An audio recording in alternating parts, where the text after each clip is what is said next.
নমস্কাৰ মই গীতাঞ্জলি শৰ্মা পুনৰ এটা ইনফৰ্মেটিভ ভিডিঅ' লৈ আহিছোঁ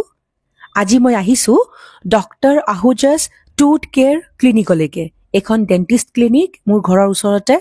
মানে সফদৰজং এনক্লেভ নিউ দিল্লী ইয়াতে মই আহিছোঁ আৰু আপোনালোকক ভিডিঅ'টোত ডিটেইলত বুজাম কেলেই মৌখিক স্বাস্থ্য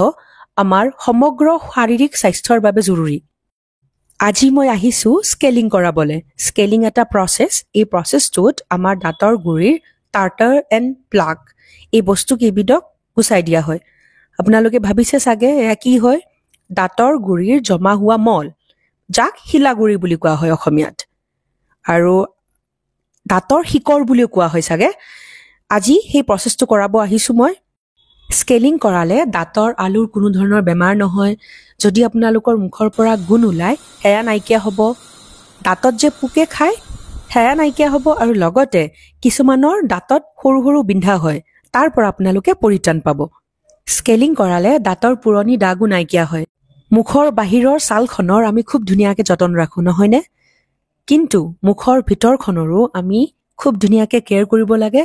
আৰু চাফ চিকুণতা মেইনটেইন কৰিব লাগে আমাৰ দাঁতৰ গুৰিত জমা হোৱা প্লাক আৰু টাৰ্টাৰক কেৱল ব্ৰাছ নাইবা ফ্লছিং কৰি আমি আঁতৰাব নোৱাৰোঁ কিন্তু যদি আমি স্কেলিং কৰোঁ স্কেলিং এটা এনেকুৱা প্ৰচেছ যিয়ে দাঁতৰ গুৰিৰ সেই জেদি দাগবোৰ আৰু লগতে সেই মলবোৰক আঁতৰোৱাত সহায় কৰে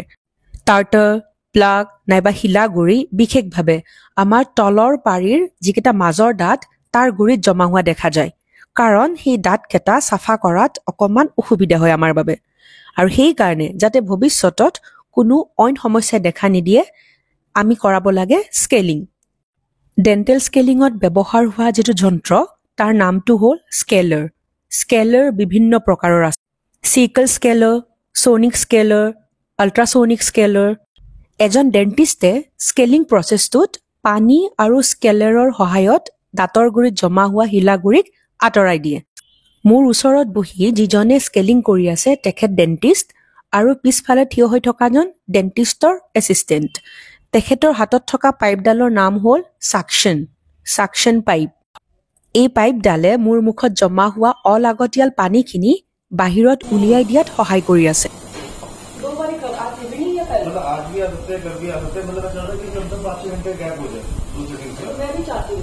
স্কেলিং কৰোঁতে দাঁতৰ গুৰিৰ পৰা মানে দাঁতৰ আলুৰ পৰা অকণমান তেজ ওলাব পাৰে আৰু সেয়া কোনো ভয় কৰিবলগীয়া কথা নহয় ডেণ্টিষ্টজনে আপোনালোকক বুজাই দিব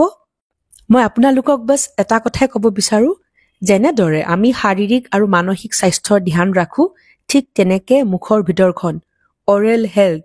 বহুতেই জৰুৰী দাঁতকেইটাক একদমেই আওকাণ নকৰিব প্ৰতি 6 মাহৰ মূৰত এবাৰ ডেণ্টিষ্টৰ ওচৰলৈ যোৱা উচিত কাৰণ দাঁতৰ স্বাস্থ্যৰ ওপৰত নিৰ্ভৰ কৰে আমাৰ সমগ্ৰ শাৰীৰিক স্বাস্থ্য